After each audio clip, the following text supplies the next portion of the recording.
Hi friends, I am Januji. ആഗോള ഭാഷയായ English അറിയുവാനുള്ള ശ്രമത്തിനിടയിൽ അനേകം വ്യക്തികളെ, തദ്ദേശീയരും വിദേശീയരുമായ അനേകം വ്യക്തികളെ പരിചയപ്പെട്ടിട്ടുണ്ട്. അവരിൽ നിന്നെല്ലാം പല അറിവുകളും നേടിയിട്ടുണ്ട്. അവർക്കെല്ലാവർക്കും അവരെല്ലാവരോടും നന്ദി പറയുവാൻ ഞാൻ ഈ അവസരം ഉപയോഗിക്കുകയാണ്. അങ്ങനെയുള്ള ആ അന്വേഷണത്തിനിടയിൽ കണ്ടുമുട്ടിയ ഒരാളാണ് ഇംഗ്ലണ്ടിൽ ജനിച്ച് ഇന്ത്യയിലെത്തി ഇന്ത്യൻ വംശജനായ സൈനികനെ വിവാഹം കഴിച്ച് ബാംഗ്ലൂരിൽ സെറ്റിൽ ചെയ്തിരിക്കുന്ന ഇൻഗ്രിഡ് വസിഷ്ഠ എന്ന ഇംഗ്ലീഷുകാരി. ഈ ഇംഗ്ലീഷ് പഠിക്കാനുള്ള ശ്രമത്തിനിടയിൽ പല സംശയങ്ങൾ വരും. പല പദങ്ങൾക്കും ഇംഗ്ലീഷ് മലയാളം ഡിക്ഷണറി എടുത്തു നോക്കുമ്പോൾ ഒരേ അർത്ഥം കൊടുത്തിട്ടുണ്ടാവും. ഒന്നിലധികം ഇംഗ്ലീഷ് പദങ്ങൾക്ക് ഒരേ അർത്ഥം. പലപ്പോഴും നമുക്കൊരു കൺഫ്യൂഷൻ ഉണ്ടാവും. ഇതെന്താണ്, ഈ പദങ്ങൾ തമ്മിൽ എന്താണ് വ്യത്യാസം? പക്ഷേ നമ്മൾ ഉപയോഗം കൊണ്ട് കറക്റ്റായിട്ട് ഉപയോഗിക്കുമ്പോൾ എവിടെയോ ഒരു സൂക്ഷ്മമായ ഒരു വ്യത്യാസമുണ്ട്. അതേതാണെന്നറിയില്ല. അപ്പോൾ അന്ന് നമ്മൾ നമ്മുടെ അറിവിൽപ്പെട്ട ഇംഗ്ലീഷ് നന്നായി സംസാരിക്കുന്ന, നന്നായി കൈകാര്യം ചെയ്യുന്ന ഇംഗ്ലീഷ് ടീച്ചേഴ്സ്, പ്രൊഫസേഴ്സ് ഇവരെയൊക്കെ പോയി കാണും. അപ്പോൾ അവരോട് ഈ സംശയം നമ്മൾ ചോദിക്കുമ്പോൾ തന്നെ ആദ്യം അവർ പറയും, ഓ അത് നിസ്സാരമല്ല, അത് ഞാൻ പറഞ്ഞു തരാമെന്ന് പറയും. പക്ഷേ നമ്മളിതിൻ്റെ സൂക്ഷ്മമായ വ്യത്യാസത്തിൻ്റെ ഇതാണ് നമുക്കറിയേണ്ടത്. അതെത്തുമ്പോൾ അവർ പറയും, അയ്യോ അത്രയൊന്നും ഞങ്ങൾ ഡെപ്തിലേക്ക് പോയിട്ടില്ല എന്ന് പറയും. പക്ഷേ അങ്ങനെ എൻ്റെ മനസ്സിൽ ഒരുപാട് കാലമുണ്ടായിരുന്ന പല സംശയങ്ങളും ദൂരീകരിച്ച് തന്നത് ഇംഗ്രിഡ് വസിഷ്ഠ എന്ന ആ ബ്രിട്ടീഷുകാരിയാണ്. അവരോട് തീർച്ചയായിട്ടും അവർക്കൊരു ഹാറ്റ്സ് ഓഫ്. അപ്പോൾ നമുക്കറിയാം, നമ്മളിപ്പോൾ രണ്ട് പദങ്ങൾ, I congratulate you, I appreciate you, ഈ രണ്ട് പദങ്ങൾക്കും നമ്മുടെ ഇംഗ്ലീഷ് മലയാളം ഡിക്ഷണറികളിൽ ഞാൻ താങ്കളെ അഭിനന്ദിക്കുന്നു എന്നാണ് പറയാം. അപ്പോൾ രണ്ടിനും അഭിനന്ദിക്കുന്നു എന്നാണ്. പക്ഷേ ഇത് തമ്മിൽ എവിടെയോ ഒരു ചെറിയ വ്യത്യാസമുണ്ട്, സൂക്ഷ്മമായ വ്യത്യാസമായിരിക്കും. പലരോടും ചോദിച്ച് എനിക്ക് ഉത്തരം കിട്ടിയില്ല. അതിൻ്റെ ഉത്തരം അവരാണ് പറഞ്ഞു തന്നത്. സിമ്പിളായിരുന്നു. അവരുടെ എക്സ്പ്ലനേഷൻ വളരെ സിമ്പിളാണ്. അപ്പോൾ അവർ പറഞ്ഞത്, somebody gained something, then you say I congratulate you. ആരെങ്കിലും എന്തെങ്കിലും ഒന്ന് നേടി, ഒരു നേട്ടം. ഇപ്പോൾ ഫോർ എക്സാമ്പിൾ, അവരൊരു പരീക്ഷയിൽ വിജയിച്ചു, അതല്ലെങ്കിൽ അവരൊരു മത്സരത്തിൽ വിജയിച്ചു. അപ്പോൾ അവരുടെ നേട്ടം അവിടെയുണ്ട്. അങ്ങനെ അവരെന്തെങ്കിലും നേടുമ്പോഴാണ് നമ്മൾ പറയുക ഐ കൺഗ്രാജുലേറ്റ് യു എന്ന്. എന്നാൽ സംബഡി ഡിഡ് സംതിങ് ഗ്രേറ്റ്, എന്തെങ്കിലും മഹത്തായ ഒരു കാര്യം ചെയ്തു, നല്ലൊരു കാര്യം ചെയ്തു, അപ്പോഴാണ് നമ്മൾ പറയേണ്ടത് yes I appreciate U. For example, ഒരാൾ ഒരു വെള്ളത്തിൽ വീണ മുങ്ങിക്കൊണ്ടിരിക്കുന്ന ഒരു കുഞ്ഞിനെ രക്ഷപ്പെടുത്തി എന്ന് വെച്ചോളൂ, മരണത്തിൽ നിന്ന് രക്ഷപ്പെടുത്തി. അപ്പോൾ അവിടെയാണ് നമ്മൾ ഉപയോഗിക്കുക ഐ അപ്രീഷിയേറ്റ് യു. അപ്പോൾ ഇത് വളരെ ലളിതമാണ്. ഇതാണ് അവർ എനിക്ക് തന്നൊരു എക്സ്പ്ലനേഷൻ. അപ്പോൾ എനിക്ക് ഈ കൺഗ്രാറ്റ്സ് പറഞ്ഞപ്പോഴാണ് ഒരു തമാശ കഥ ഓർമ്മ വരുന്നത്. നമ്മുടെ നാട്ടിലൊരു ഹനീഫ ഉണ്ടായിരുന്നു, വിദേശത്തൊക്കെ പോയി. അപ്പോൾ അത്യാവശ്യം അവൻ ഇംഗ്ലീഷൊക്കെ കേട്ടിട്ടുണ്ട്. അങ്ങനെ ഇവൻ്റെ ഭാര്യ പ്രസവിച്ച് ഗവൺമെൻറ് ഹോസ്പിറ്റലിലാണ് പ്രസവിച്ചത്. അത് കഴിഞ്ഞ് അവനിങ്ങനെ ഇറങ്ങി വരുമ്പോൾ അവൻ്റെ ഒരു സുഹൃത്ത് എതിരെ വരുന്നു.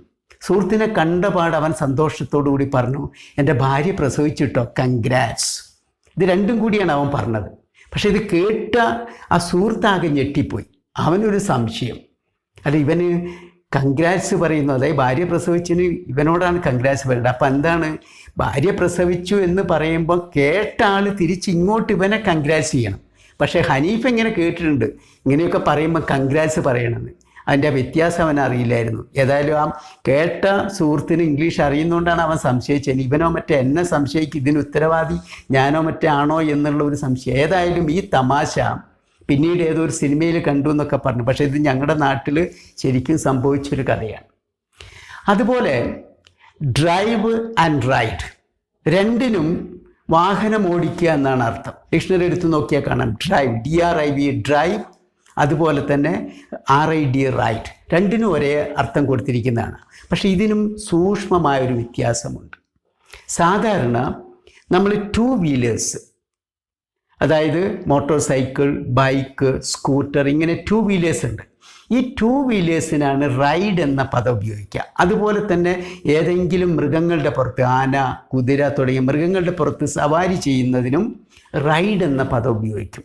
അതുകൊണ്ടാണ് നമ്മൾ പറയാം I am riding a bike, I am riding my scooter, I am riding on a horse, I am riding on an elephant എന്നൊക്കെ നമ്മൾ പറയുന്നത് റൈഡ് എന്ന പദം അതവിടെയാണ് ഉപയോഗിക്കേണ്ടത്. എന്നാൽ രണ്ടിലധികം ചക്രങ്ങളുള്ള വാഹനം, പ്രത്യേകിച്ച് 4 വീലേഴ്സൊക്കെ വരുമ്പോൾ അവിടെ നമ്മൾ ഉപയോഗിക്കുന്ന പദമാണ് ഡ്രൈവ്. അതുകൊണ്ടാണ് I M driving A car, I M driving A lorry, I M driving A truck, I M driving A bus എന്നൊക്കെ പറയുന്നത്. അപ്പം നിസ്സാരമായ വ്യത്യാസമാണ് ഈ 2 പദങ്ങൾ തമ്മിലുള്ളത്. എന്നാൽ ചിലപ്പോൾ ഇത് ഇൻ്റർചേഞ്ചബിളായിട്ട് ഉപയോഗിക്കും എങ്കിൽ പോലും, കാരണം റൈഡ് എന്ന പദത്തിന് ജേണി എന്ന അർത്ഥമുണ്ട്, ട്രാവൽ എന്നുള്ള അർത്ഥമുണ്ട്, ഇങ്ങനെയൊക്കെ ഉപയോഗിക്കും. ഇത് തമ്മിൽ ചില സമയത്ത് ഇൻ്റർചേഞ്ചബിൾ ആണെന്ന് പറയാൻ കാരണം നിങ്ങളൊക്കെ വായിച്ചു കാണും, ഒരു പ്രസിദ്ധമായ നോവലാണ് around the world in 80 days എന്ന് പറയുന്നത്. അത് 80 ദിവസം കൊണ്ട് ലോകം ചുറ്റിക്കറങ്ങിയ ഒരു സാഹസിക കഥയാണ്. അതിൽ ആ കഥാപാത്രം ഇന്ത്യയിലെത്തുന്നുണ്ട്. ഇന്ത്യയിലെത്തി വനത്തിലൂടെ ആനപ്പുറത്ത് സഞ്ചരിക്കുന്നുണ്ട്. അപ്പോൾ അദ്ദേഹം ആ നോവൽ ഉപയോഗിച്ചൊരു പദമുണ്ട്, അവിടെ ഉപയോഗിച്ചിരിക്കുന്ന എലിഫൻറ്റ് ഡ്രൈവർ എന്നാണ്. അതായത് നമ്മളെ ആനയെ നിയന്ത്രിക്കുന്ന പാപ്പാനെ ഇംഗ്ലീഷിൽ ആ പുസ്തകത്തിൽ ഉപയോഗിച്ചിരിക്കുന്ന എലിഫൻറ്റ് ഡ്രൈവർ എന്നാണ്. പക്ഷേ ഇന്ന് മെഹൗട്ട് എന്ന പദമാണ് MAHOUT, മെഹൗട്ട്. ആനപ്പാപ്പാൻ എന്നതിന് ഇപ്പോൾ ഇംഗ്ലീഷ് ഡിക്ഷണറിയിലൊക്കെ ആ പദമാണ് ഉപയോഗിക്കുന്നത്. കാരണം അതൊരു ഇന്ത്യൻ വേർഡ് തന്നെയാണ്, ഇപ്പോഴതാണ് ഉപയോഗിച്ചുകൊണ്ടിരിക്കുന്നത്. അപ്പോൾ ഞാൻ പറഞ്ഞത് ആ എലിഫൻറ്റ് ഡ്രൈവർ എന്ന പദം, അപ്പോൾ റൈഡർ അല്ല ഉപയോഗിച്ചത്, ഡ്രൈവർ എന്നാണ്. അപ്പോൾ ഇതാണ് ഈ 2 പദങ്ങളിലെ സൂക്ഷ്മ വ്യത്യാസം. അതുപോലെ തന്നെയാണ് നമുക്ക് HAPPN, ഹാപ്പൻ, ടേക്ക് പ്ലേസ്, 2 പദങ്ങളാണ്. OCCUR, occur. ഇങ്ങനെ ഈ 3 പദങ്ങൾക്കും ഡിക്ഷണറികളിൽ സംഭവിക്കുക എന്നാണ്, എന്തെങ്കിലും ഒരു കാര്യം സംഭവിക്കുക എന്ന അർത്ഥത്തിലാണ്. പക്ഷേ ഈ 3 പദങ്ങൾ തമ്മിൽ ഒരു ചെറിയ വ്യത്യാസമുണ്ട്. ഇപ്പം വിതൗട്ട് എനി പ്ലാനിങ്, മുൻ പദ്ധതിയൊന്നുമില്ലാതെ യാദൃച്ഛികമായിട്ട് എന്തെങ്കിലും സംഭവിക്കുന്നതിനാണ് സാറിന് ഹാപ്പൻ എന്ന പദം ഉപയോഗിക്കുക.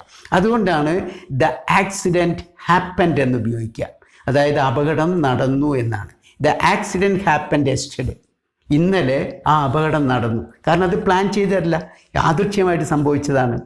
എന്നാൽ പ്ലാൻ ചെയ്ത് നടക്കുന്നതിനെയാണ് നമ്മൾ സാധാരണ ടേക്ക് പ്ലേസ് എന്ന് പറയാം. അതിൻ്റെ പാസ്റ്റ് ടെൻസ് ടുക്ക് പ്ലേസ് എന്നാണ്. അപ്പം പറയും the wedding took place, the meeting took place, the incident took place. എന്തെങ്കിലും ഒരു സംഭവം നടന്നു എന്ന് പറയുമ്പോൾ അതിന് മുൻ പദ്ധതിയുണ്ട്, പ്ലാനിങ്ങോടുകൂടിയാണ് ചെയ്യുന്നത്, പെട്ടെന്ന് നടക്കുന്നതല്ല. അപ്പോൾ അതിനെയാണ് ടേക്ക് പ്ലേസ് എന്ന വാക്ക് ഉപയോഗിക്കുന്നത്. എന്നാൽ OCCO, ഒക്കർ എന്ന പദം ഇതിൻ്റെ 2ൻ്റെയും ഫോർമൽ വേർഡാണ്. ഔപചാരികമായിട്ട് ഈ 2 പദങ്ങൾക്ക് പകരം ഉപയോഗിക്കുന്ന പദമാണ് ഒക്കർ. അതുകൊണ്ടാണ് പത്രങ്ങളിലൊക്കെ ദ ആക്സിഡൻറ്റ് ഒക്കേർഡ് യെസ്റ്റർഡേ എന്നൊക്കെ പറയും. സാധാരണ നമ്മൾ ഹാപ്പൻഡ് ഉപയോഗിച്ച സ്ഥാനത്ത് പത്രഭാഷയിൽ വരുമ്പോൾ ഒക്കേർഡ് എന്നാണ് വരിക. അതിന് കുറേ അർത്ഥങ്ങളുണ്ട്. അപ്പം ഞാൻ പറഞ്ഞത് ഈ 3 പദങ്ങളും വരുമ്പോൾ അത് ഉപയോഗിക്കേണ്ട സന്ദർഭങ്ങളിൽ വേണം ഉപയോഗിക്കാൻ. അപ്പം ഇങ്ങനെയാണ് നമ്മളിപ്പം ഒരു പുതിയ ചാപ്റ്ററാണ്, അതായത് പുതിയൊരു ടോപ്പിക്കാണ് നമുക്ക് key to the confusing words, അതായത് കൺഫ്യൂഷൻ തീർക്കണമേ എന്നുള്ള ഒരു ടോപ്പിക്ക് കൊണ്ട് ഉദ്ദേശിക്കുന്നത് ഇംഗ്ലീഷിൽ ഇങ്ങനെ ധാരാളം ഒരേ അർത്ഥം വരുന്ന അനേകം പദങ്ങളുണ്ട്. ഈ പദങ്ങൾ തമ്മിലുള്ള വ്യത്യാസം എന്തൊക്കെയാണെന്ന് പറഞ്ഞു തരുന്നതാണ് ഈ ഒരു ടോപ്പിക്ക്. അപ്പോൾ ഇനി ഇതുപോലെ കുറേ ഉണ്ട്, അത് നമുക്ക് ഇനി വരുന്ന എപ്പിസോഡുകളിൽ കുറച്ചായിട്ട് പഠിച്ചു പോകാം. So friends, thank you very much for watching this video. Goodbye till we meet again.